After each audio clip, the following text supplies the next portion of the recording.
राधे राधे मेरी YouTube family. चलिए आज थोड़ी सी बातें कर लेती हूँ आपके साथ। बातें क्या करती हूँ, थोड़ी सी शुरुआत करती हूँ एकदम सेंटर। वैसे तो मुझे किसी की बात का बुरा नहीं लगा है, ठीक है ना। फिर भी थोड़ी सी बातें आपसे मैं कर ही लेती हूँ क्योंकि उनको उनके सवाल का जवाब मिल जाएगा। अभी मैंने आपके साथ कुछ वीडियो शेयर की है जिसमें मैं घर वगैरह के व्लॉग वगैरह आपके साथ शेयर करती रहती हूँ या छोटी छोटी ना झलक आपको दिखाती रहती हूँ। मतलब वो झलक दिखाती नहीं हूँ, जैसे मैं अपने घर में काम करती रहती हूँ वही वीडियो शूट हो जाती है तो आपके पास भी आ जाती है। उस पर कुछ कमेंट ऐसे आए हैं कि जब इतना अच्छा घर है तो लोगों के सामने रोती क्यों रहती हैं। आप बताइए, मैं कब रोई हूँ किसी के सामने कि मेरे पास कुछ नहीं है, मेरे पास कुछ नहीं है। आप 2 साल पहले मेरी वीडियो देखिए, मैंने वहाँ पे भी आपको बताया था कि मेरे पास बहुत कुछ है, यह दुनिया भगवान जी का दिया हुआ सब कुछ है। मैंने कभी भी ये नहीं बोला है कि मेरे पास कुछ भी नहीं है। और रही जीवन के सुख दुखों की बात, मेरे साथ लास्ट टाइम इतना बुरा हुआ, इतना मतलब टाइम मेरा इतना ख़राब चला है कि हाँ मैं बहुत ज़्यादा दुखी हुई थी। और ये भी ज़्यादा करके जो क्लिप थी या जो भी कुछ बातें थी वो भी मैंने आपके साथ ज़्यादा शेयर नहीं की थी। आपने मुझे बहुत ज़्यादा फोर्स किया था कि दीदी आपके साथ क्या हुआ है, या जो भी कुछ मोमेंट या जो भी कुछ हादसे मेरी लाइफ में हुए थे मैंने थोड़ा थोड़ा करके आपको बताया। मैंने अपने दुख को कभी भी अपनी अर्निंग का जरिया नहीं बनाया है और ना ही मैंने आपसे कभी ऐसे रो रो के बोला है आप मेरी हेल्प कीजिए, आप मेरी हेल्प कीजिए।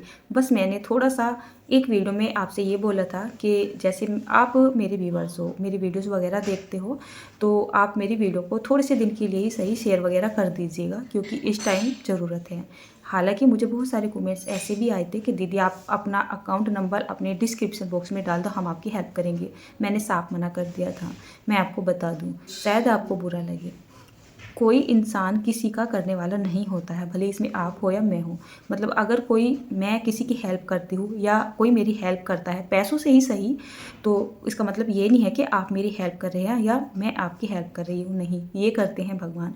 लेकिन मैंने वहाँ पर भी आपको क्लियर मना कर दिया था कि मैं पैसों की बात नहीं कर रही हूँ, मुझे इस तरीके से पैसे नहीं चाहिए। और हाँ, लाइफ में अगर ज़रूरत पड़ भी गई, जीजा जी जैसे हॉस्पिटल में एडमिट थे और मुझे ऐसा लग नहीं रहा था, वास्तव में वहाँ पे खर्चा भी बहुत ही ज़्यादा हो रहा था, 20-25 हज़ार रुपये पर डे का खर्चा आ रहा था। तो तब मुझे ऐसा लगा था कि अगर ज़रूरत पड़ी तो मैं अपना अकाउंट नंबर भी डिस्क्रिप्शन बॉक्स में दे दूँगी, तो मैं भीख भी मांग लूँगी। मैंने केवल ये बोला था, मैंने ये नहीं बोला था कि आप मेरी पैसों से मदद कीजिए। आपसे नहीं, मैं तो किसी से नहीं बोलती हूँ, मांगती हो तो केवल ज़रूरत पड़ने पे भगवान जी से। भगवान जी ने वैसे तो सभी कुछ दिया हुआ है A to Z, मुझे ऐसा कुछ भी नहीं है जो भगवान जी ने नहीं दिया। भरा पूरा परिवार दिया है, हालांकि 2 सदस्य कम हो चुके हैं, पर चलिए जो भी कुछ किया है वो भगवान जी ने किया है, उन्हीं उनकी ऐसी ही मर्जी थी। लेकिन पैसे कोई चीज़ या अपनी लाइफ के लिए कोई ऐसो आराम या कोई भी ऐसी चीज़ मैं कभी भगवान जी से नहीं मांगती हूँ, तो आपसे तो मैं क्या मांगूंगी। मैं कभी भी अपनी वीडियो में पैसों के लिए चीज़ के लिए रोई नहीं हूँ। मैंने कभी भी नहीं बोला है कि आप मेरी हेल्प कीजिए। और मेरे घर में कुछ भी नहीं है, मेरे घर में सब कुछ है, भगवान का दिया हुआ मेरे घर में सब कुछ है। बस मेरा परिवार, मेरे बच्चे और मेरा जो मन की ये आम क्या बोलते हैं ना, मन मन होता है ना, कि जो अपना मन होता है वो ऐसा ही बना रहे, अपने साथ साथ सबको साथ लेके चलने वाला ऐसा ही बने रहे, मतलब मन की बरकत बनी रहे। बस भगवान जी से ये मांगती हूँ, धन दौलत नहीं मांगती हूँ। मुझे कोई कमी नहीं है, वास्तव में मुझे कोई भी कमी नहीं है।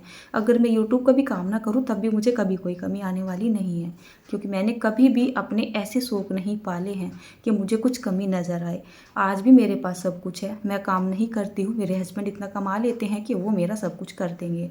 क्योंकि जो मेरे शौक है ना वो आपके सामने रहते हैं ना। मुझे कोई इतना खास मेकअप करने का शौक है, अच्छे अच्छे कपड़े पहनने का शौक है, गहने पहनने का शौक है, या महलों में रहने का शौक है। मेरे पास जितना हो जाता है मैं उसी में खुश हो जाती हूँ। एक कहावत है ना, मेरे पास जो है वो पर्याप्त है, यानी जो मुझे प्राप्त है वो पर्याप्त है। और जो मेरे पास नहीं है, मेरे पास है ही नहीं, वो एक केवल ख्वाब है। ऐसा कुछ है मेरा नहीं, मतलब मेरे भी और मेरे हस्बैंड का भी मन। तो मैं कभी भी आपके सामने नहीं रोई हूँ और मुझे पता है मेरी श्री जी कभी भी आपके सामने इस तरीके से रोने नहीं देगी, ठीक है ना, कि मैं आपसे ये लोहे के सिक्के और कागज़ के टुकड़ों के लिए रोऊं। जब इंसान के साथ कुछ होना होता है ना, तो ये लोहे के सिक्के और कागज़ के टुकड़े काम नहीं आते हैं, आते हैं तो केवल हमारे कर्म काम आते हैं। रोना होगा तो अपने श्री जी के सामने जाके रोऊंगी, जो सब कुछ कर सकती है। तो मैं आपके सामने क्यों रोऊंगी? मैं कभी भी नहीं रोई हूँ। आज मुझे इस बात का बुरा लगा है, मैं कभी भी आपके सामने नहीं रोई हूँ कि आप मेरी हेल्प कीजिए। मेरे पास कुछ नहीं है, मेरे पास सब कुछ है, A to Z मेरे पास सब कुछ है। मेरे पास किसी भी चीज़ की कोई कमी नहीं है। एक छोटी सी बात करने के लिए आपके सामने आई थी। और हो सकता है जैसे मैंने आपके साथ छोटा सा मिनी ब्लॉग शेयर किया है, तो जो नीचे का पोर्शन है, नीचे हमारे यहाँ पे काम चल रहा था, मिस्त्री लगे हुए हैं लकड़ी वाले, तो बहुत ज़्यादा कूड़ा करकट वगैरह फैल रहा था। तो शाम के टाइम में मैं और मेरे हस्बैंड काम कर रहे हैं, और जो हमारा बेड था ना, मेरी शादी का बेड 14-15 साल हो चुकी हैं, तो वो ना टूट चुका था, मतलब ऐसे लेटने के लायक नहीं रह रहा था। तो हमने उसको रिपेयर किया है, तो उनको ऐसा लग रहा है ये बेड नया है। और नीचे का पोर्शन हमारा ठीक ठाक ही है, पत्थर वगैरह लगा के हमने ठीक ही करा रखा है। वैसे ऊपर का भी मेरा ठीक ही है, ऐसा है, ऐसा नहीं है कि नीचे का ठीक है ऊपर का भी ठीक है। अगर ये ना होता तब भी मेरा घर ठीक ही होता, ठीक है ना। तो उनको घर देख के कुछ ऐसा लग रहा है कि घर तो ठीक ठाक है, और मतलब बेड भी नया वगैरह है, तो फिर दुनिया के सामने क्यों रोती रहती है, उनको कुछ ऐसा लगा है। तो ऐसा नहीं है कि हम किसी चीज़ की हमें ज़रूरत है और हम उसको मतलब ले नहीं सकते हैं, ले सकते हैं। नया बेड नहीं है, वो पुराना बेड है, हमें ज़रूरत होगी नए की तब नए भी ले लेंगे, ज़रूरत होगी तो लेना तो पड़ेगा ही, है कि नहीं। वो तो सब जो है अरेंज कर लेते हैं। और रही बात अपने मन के संतोष की, तो जैसा आपने मेरा घर देखा, नीचे पत्थर वगैरह लग रहा है, सब कुछ तैयार है। अगर मैं आपको बताऊँ ना, तो 2015 में ये हमारे घर बने थे। और जैसे हमारे घर बने थे, कोई हमारा इरादा ऐसा नहीं था कि हम अपने घर बनवा रहे हैं तो अच्छा खासा बनवाएं। थोड़ा सा आप समझ सकते हो, ससुराल में रहने के 3-4 साल बाद तक कुछ लाइफ मेरी ऐसी डगमगाती सी रही। जब इकट्ठे रहते हैं ना, तो बोलते हैं ना, दो बर्तन जहाँ पे रहते हैं वो खड़कते रहते हैं। तो मेरे साथ भी बहुत कुछ हो रहा था। तो एक ही ऑप्शन बच रहा था कि अपने अपने घर अलग अलग हो जाए, तो हो सकता है सब कुछ बचा रहे। तो सबसे छोटी हूँ मैं, तो कुछ ऐसी सलाह दी गई कि प्लॉट लिया हुआ था पिताजी ने, हमारे जो ससुर जी थे, तो प्लॉट ले रखे थे हम 2 के हिस्सों के, छोटे छोटों के। तो वो घर से थोड़ा दूर था, लेकिन हम यहाँ पर दूसरी कास्ट में हैं। हमारे आजू बाजू ना अदर कास्ट है, हमारा घर परिवार नहीं है यहाँ पे। हम केवल 2 ही जने यहाँ पे रहते हैं, मैं और मेरी जेठानी, ठीक है ना। तो जैसे हमें यहाँ पर छोड़ दिया गया, बोलने लगे वहाँ पे घर बना लो। और यहाँ पे घर बनाने के लिए हमारे पास कोई पैसा नहीं था, क्योंकि अगर मैं आपको बात बताऊँ, 2015 में हमने यहाँ पे अपने घर बनाए थे। तब मेरे हस्बैंड की जो सैलरी थी, मैं तो कुछ भी नहीं करती थी, क्योंकि बच्चे भी बहुत छोटे थे, 1-1 2-2 साल के हमारे बच्चे थे। ये हाँ, इतने ही होंगे, 3-4 साल के बीच में दोनों बच्चे होंगे। उस टाइम पे मैं भी कुछ नहीं करती थी, केवल अपने बच्चे ही पाल पोस रही थी। और जो मेरे हस्बैंड है ना, वो तो जॉब करते थे पहले से ही, लेकिन उनकी जो जॉब थी ना, उनकी भी जो कमाई थी केवल 7 से 8 हज़ार के बीच में थी। तो आप उस बीच में समझ सकते हैं कि मैं उसमें क्या जोड़ लेती और क्या हम घर बना लेते हैं, नहीं। और ऊपर से छोटे छोटे बच्चे भी हैं, तो खर्चा अच्छा खासा होता ही था। छोटे छोटे बच्चे होते हैं तो दवाइयाँ वगैरह भी बहुत ज़्यादा लानी पड़ती है। एक तरीके से आए दिन डॉक्टर के यहाँ पे बैठे रहना पड़ता ही था। कुछ अर्नव के साथ सिचुएशन भी ऐसी चली थी, इसको एक दौरे वाली जो है ना, मतलब परेशानी होने लगी थी बहुत ज़्यादा। एक बार सांस लेता था तो बहुत देर तक सांस ही नहीं लेता था, उसका लंबा ट्रीटमेंट चला था और काफ़ी महंगी महंगी दवाइयाँ आई थी। तो उस सिचुएशन में आप समझ सकते हो, हमारे पास कोई भी पैसा नहीं था। लेकिन घर की बढ़ती लड़ाई को बिताने के लिए घर से अलग होना बहुत ज़्यादा ज़रूरी हो रहा था। मतलब बहुत बड़ा ठीक ठाक परिवार है और छोटी मोटी चलती रहती थी, सभी का दिमाग एक जैसा नहीं होता है। तो तब हमने भी डिसीजन ले लिया कि चलिए बना लेते हैं। और हम यहाँ पर आए थे ना, जहाँ पे आप वीडियोस मेरी देखते हो, यहाँ पे जब हम आए थे ना, केवल हम ये सोच के आए थे कि 4 दीवारी खड़ी कर लेते हैं और चादर डालेंगे ऊपर और रह लेंगे यहाँ पे। जबकि जो मेरे हस्बैंड है वो रहते थे गुड़गांव में, अब तो यहाँ पे रह रहे हैं, गुड़गांव में रहते थे। अब देख सकते हैं आप, मैं यहाँ पर 2 बच्चों को लेके और 4 दीवारी करके उसके ऊपर चादर डाल दी गई, आगे कुछ भी नहीं है, तो मैं यहाँ पर कैसे रह पाती। मेरे घर के पीछे जंगल है और मैं यहाँ पर अदर कास्ट में हूँ, तो थोड़ा सा मन को हो जाता है ना, तो अकेले किस तरीके से रह पाती। और तो मतलब मन में तो हम यही सोच के आए थे कि 4 दीवारी एक कमरा सा खड़ा करके और जो है चादर वगैरह डाल के चलिए कर लेंगे। लेकिन आप यकीन मानिए, अब आप बोलोगे कि अनीता ऐसा थोड़ा ही ना हो सकता है, लेकिन मेरे साथ तो होता है। ये सब कुछ भगवान जी का करने का है।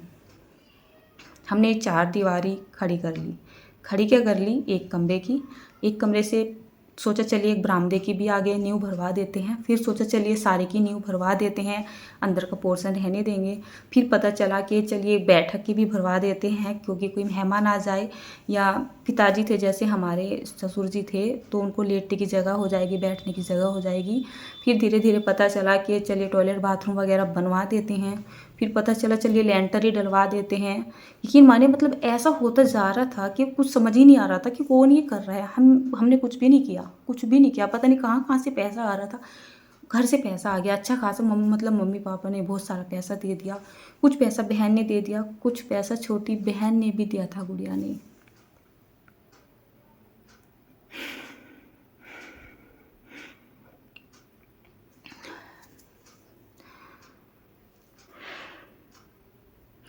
कहने का मतलब ये है, मतलब कुछ पैसा यहाँ से भी दे दिया गया। मतलब ऐसे पैसा इकट्ठा हो गया कि मेरा पूरा ही घर बनकर तैयार हो चुका था। मतलब एक मास्टर रूम जिसमें मैं बैठ के एडिटिंग कर रही हूँ या शूटिंग कर रही हूँ, ये बहुत बड़ा कमरा है मेरा, ये भी बन गया। ऊपर अंदर इससे आगे जो बरामदा है वो भी बन गया, टॉयलेट बाथरूम भी बन गए और बैठक भी बन गई। पूरा का पूरा बेस बन गया, लेंटर भी डल गया, ठीक है ना। अब बारी आती थी तो यहाँ पे जैसे जंगल वगैरह है, कीड़े कांटे का बहुत ज़्यादा डर लगता था। अब बोलने लगे अभी फर्श वगैरह करने का तो हिसाब है ही नहीं, बिल्कुल भी नहीं है। तो क्या करते हैं, ऐसे ही कच्चा छोड़ देते हैं। तो गांव में ना गोबरी गोबरी बोलते हैं ना, गोबर से और मिट्टी मिला के जो नीचे फर्श पे फेरी जाती है धरती पे। तो ये तो रहते थे वहाँ पे गुड़गांव में, जैसे कि मैंने बताया। तो मैं यहाँ पे दोनों बच्चों को लेके लगी रहती थी। तो मैंने सारी मिट्टी वगैरह एक सार कर दिया अच्छे से, छेद पीट के, और पानी वानी डाल के उसको सेट कर दिया, क्योंकि हमें नवरात्रों में यहाँ पर जो है आना था, प्रवेश करना था, गृह प्रवेश करना था। तो सब कुछ मैंने यहाँ पे तैयार कर दिया, और इसके ऊपर ना मैंने गोबर भी फेर दिया, मतलब कि अच्छे से तैयार, बिल्कुल बढ़िया था कि चले कोई बात नहीं, गोबरी फेर लेते हैं। फ़र्श की मेरी कोई ऐसी इच्छा नहीं थी कि जब भगवान जी करवाएंगे करवा देंगे। पता नहीं लगा इसी बीच में क्या हुआ, घर से पापा जी ने मतलब बोल दिया कि नहीं प्लास्टर करवाओ पहले। जैसे प्लास्टर नहीं हुआ था कि प्लास्टर करवा लो। मिस्त्री पापा जी ने भेज दिए, क्योंकि मेरे पापा जी एक राज मिस्त्री हैं, अच्छे खासे चिनाई करते हैं जैसे पापा। तो उन्होंने कुछ मिस्त्री भेज दिए, तो उन्होंने यहाँ पर आके प्लास्टर करना शुरू कर दिया। प्लास्टर करते करते गांव के थे जैसे भैया यार बोलने लगे फर्श भी करेंगे, चलो अब एक काम करते हैं, अंदर अंदर वाले कमरे में कर देते हैं, बाहर ऐसे ही छोड़ देंगे। उन्होंने कुछ ऐसा बोला। तो जो मैंने गोबरी फेर दी थी ना, तो उन्होंने आके फावड़े से वो दोबारा से खोद दी। और मतलब मुझे तो पता ही नहीं चल रहा था होता क्या क्या जा रहा है, सब कुछ अपने आप ही होता जा रहा था। फिर उन्होंने इसमें फर्श वगैरह भी डाल दिया। फिर बोलने लगे नहीं यहाँ पे हमने फर्श कर दिया है, बाहर फर्श नहीं करते हैं, आप पत्थर लगवाएंगे। चलिए थोड़े से दिन के बाद पता चलता है कि बाहर का जो पोर्शन हमारा रह गया था बैठक का, बरामदे वगैरह का, उसमें पत्थर वगैरह भी लग गए हैं। मतलब प्लास्टर भी हो गया, फर्श भी हो गया, घर भी बन गया। और हमारे पास यकीन माने क्या था, हमारे पास केवल 37-38 हज़ार रुपये होंगे। वो भी कैसे थे, गांव में कमेटियाँ चलाई जाती थी, अब तो चलाई नहीं जाती हैं। तो जैसे दो सैलरी तो कम थी मेरे हस्बैंड की, और जैसे मेरी शादी हुई तो मुँह दिखाई में जो पैसे वगैरह नहीं आते हैं, तो मेरे पास भी काफ़ी सारे पैसे हो गए थे, 4-5 हज़ार रुपये मेरे पास हो गए थे। तो जैसे मेरी शादी मार्च में हुई थी, तो अप्रैल में हमारे यहाँ पर कमेटियाँ शुरू होने वाली थी। तो मेरे पास तो पैसे थे ही, और वेस्ट करना हमने कभी सीखा नहीं था। तो मैंने इनसे फ़ोन करके पूछा कि हमारे यहाँ पे कमेटियाँ चल रही है, तो मैं क्या कमेटी डाल लूँ। ओनली 2,000 रुपये महीने की कमेटी थी। तो ये बोलने लगे कि नहीं हमें नहीं कमेटी वगैरह डालनी है, मेरा भी कोई हिसाब नहीं है। तो इन्होंने मुझे क्लियर मना कर दिया। अब मेरे पास 4-5 हज़ार रुपये थे। मैंने सोच ही लिया कि अभी तो मैं 2-3 महीने यहाँ पे हूँ, शादी के बाद घर पे रही थी 2-3 महीने, जैसे रहने के लिए चले जाते हैं। तो मैंने सोचा चल 4-5 हज़ार रुपये तो तेरे पास है ही, 1,000 रुपये खर्च में ले लूँगी जो चलेगा। एक इस महीने की भर देती हूँ, एक मई की भर देती हूँ, फिर मैं ससुराल में चली जाऊँगी, इनसे बना के इनको जो है मतलब बता दूँगी। तो मैंने वहाँ पे कमेटी डाल दी थी, 2 महीने की कमेटी मैंने वहाँ पे जमा कर दी। जो मेरे मुँह दिखाई के पैसे मिले थे मैंने वहाँ से कमेटी चालू कर दी। फिर मैंने इनको बता दिया कि मैंने तो कमेटी डाल दी है। तो फिर ये वैसे कभी मुझे मना नहीं करते हैं किसी भी चीज़ के लिए। तो ये बोले चल डाल दी तो कोई बात नहीं, चला लेते। तो वो हम कमेटी चलाते आ रहे थे, और वो करीब मुझे लग रहा है 1-2 साल के जितने उसे हो गए थे, 11 में हुई थी ना, 12, 13, 14, हाँ दूसरा तीसरा साल हमारा वहाँ पे चल रहा था कमेटी को भरते भरते। तो वहाँ पर क्या हुआ था, वो थी 5 साल की कमेटी, तो 5 साल उसके कंप्लीट नहीं हुए थे, इधर घर बनाने की नौबत आ गई। तो हमने सोचा कमेटी को बीच में से तोड़ लेते हैं। तो उसमें ऐसा हो जाता था कि तुम्हें ब्याज नहीं मिलेगा, ओनली पैसा पैसा मिल जाएगा, आपका जो मूल होगा। उस कमेटी का ऐसा कुछ रूल्स था। हमने बीच में जब वो तोड़ दी थी, हमें वहाँ पर मिले थे कोई ऐसा 37-38 हज़ार रुपये के करीब हमें ना वहाँ से मिल गए थे, ठीक है ना। तो हमने वो ले लिए, बस वही पैसे हमारे हाथ में थे। और ये जो घर का काम है ना, ये हुआ था कम से कम 2.5 या 3 लाख के करीब में जाके ये काम हुआ था हमारा। हमें पता ही नहीं चला कि कैसे कैसे कहाँ कहाँ से वो पैसा आया। बल्कि एक इनके दोस्त अब 50,000 रुपये उन्होंने दे दिए, बोलने लगे काम काम करो, अपना घर बनाओ, जबकि उनका खुद का घर नहीं है। तो ऐसे ऐसे करके ये घर बन गया था, ठीक है ना। और इसी तरीके से फिर मेरा ऊपर वाला पोर्शन बनता चला गया। तो मैंने तो कुछ किया ही नहीं है, जब मेरे पास कुछ था ही नहीं, जब हमारे पास कुछ था ही नहीं, तो हम इस काम को कैसे कर सकते हैं। हमारा करने वाला भगवान जी है, और मैंने तो हमेशा भगवान जी पे भरोसा रखा है। मैंने कभी नहीं बोला है कि मैं परेशान हूँ या मैंने ये किया मैंने वो किया, नहीं, हमने कुछ भी नहीं किया। हमारे यहाँ पे जो भी कुछ होता है वो भगवान जी करते हैं, जिस टाइम वो चाहते हैं उस टाइम कर देते हैं, ठीक है ना। बस जिस हाल में भी वो रखते हैं हम रह लेते हैं। कभी कभी रहा नहीं जाता है, बर्दाश्त नहीं होता है, लेकिन मैं जानती हूँ रहना पड़ता है। खुशियों में तो हम फूले नहीं समाते हैं, और दुख आता है तो वहाँ पे हम हार जाते हैं। और दुख कभी कभी ऐसा आ जाता है ना, जिसमें जीना मुश्किल हो जाता है बहुत ज़्यादा। बस वो टाइम थोड़ा सा कटना मुश्किल होता है, बाकी तो लाइफ में सभी कुछ सही है। और ना ही कभी किसी के सामने हाथ फैलाने की नौबत आई है हमारी। और जिनको ऐसा लगता है मैं किसी के सामने हाथ फैलाती हूँ, खासकर वो समझ लीजिए, आपके सामने तो मैं कभी भी नहीं फैलाऊंगी। हो सकता है कोई मुझे प्यार करने वाला है, कोई मेरा अपना है, उनके सामने मैं एक बार को बोल सकती हूँ। लेकिन अगर रही आप जैसे घमंडी लोगों की बात, तो आप जैसे लोगों के सामने मैं कभी भी हाथ नहीं फैलाऊंगी। आपकी कमाई, आपका पैसा, आपकी धन दौलत आपको मुबारक हो। यही बात करने के लिए आज मैं लाइव वीडियो में आई थी। और वीडियो थोड़ी सी लंबी हो गई है, तो उसके लिए मैं आपसे सॉरी बोलना चाहती हूँ। जब बात करने लग जाते हैं ना, तो पता नहीं कहाँ से बातें आने लगती है। तो राधे राधे दोस्तों, मिलती हूँ एक और प्यारी सी रेसिपी में। होली स्पेशल में घर में बहुत प्यारी प्यारी रेसिपी बन रही है, और आपके साथ भी शेयर कर रही हूँ। तो आप भी रेसिपी को देखिए, अपने घर में बनाइए और इंजॉय कीजिए।